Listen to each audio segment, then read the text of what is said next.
রাজধানী ঢাকায় প্রাণবন্ত আয়োজনে অনুষ্ঠিত হল কোরআন অলিম্পিয়াড ও কেরাত প্রতিযোগিতা 2026-এর পুরস্কার বিতরণী অনুষ্ঠান। তার জন্য আত-তাগলিব ফাউন্ডেশনের পক্ষ থেকে রয়েছে তাগলিবে দ্বীন ফাউন্ডেশনের উদ্যোগে আয়োজিত এ অনুষ্ঠানে সভাপতিত্ব করেন মাওলানা আবুল হাসানাত জালালী। প্রধান অতিথি হিসেবে উপস্থিত ছিলেন মাওলানা মোহাম্মদ মামুনুল হক। তাগলিবে দ্বীন ফাউন্ডেশন একটা সমাজ কল্যাণমূলক প্রতিষ্ঠান।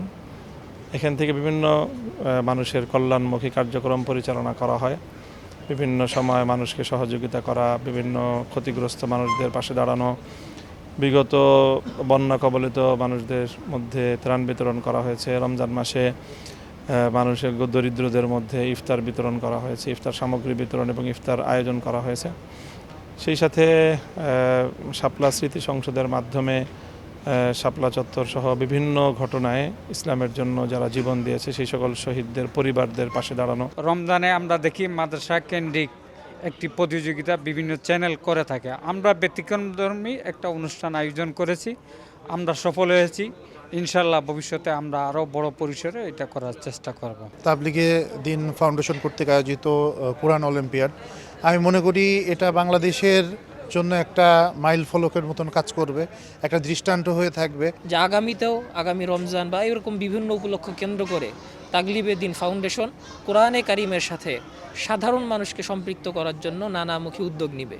অনুষ্ঠানে কোরআন অলিম্পিয়াডে প্রথম ও দ্বিতীয় স্থান অর্জনকারীদের পুরস্কার হিসেবে দেওয়া হয় পবিত্র উমরা পালনের সুযোগ। রাসূল সাল্লাল্লাহু আলাইহি ওয়াসাল্লামের নগরী মদিনাতুল মুনাওয়ারাতে যাওয়ার তৌফিক দিবেন ইনশাআল্লাহ, আল্লাহ তাআলা যদি সহি সালামতে রাখেন।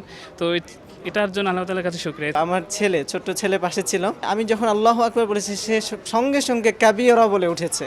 আলহামদুলিল্লাহ। তো বাবা ছেলে মিলে সেটা খুবই একটা আনন্দঘন মুহূর্ত ছিল। এই ধরনের প্রতিযোগিতা নট অনলি আমাদের পবিত্র কোরআনুল কারীমের প্র্যাকটিসটা, চর্চাটা, এটাকেই গুরুতর করে না, বরং আমার যে ফিজিক্যাল ক্যাপাবিলিটিটা সেটাকেও আরও এনহ্যান্স করে, আমার স্টেজ ফিয়ারটাকে আর কি কমায়। কোরআন প্রতিযোগিতায় অংশগ্রহণ করে অনেক ভালো লাগছে।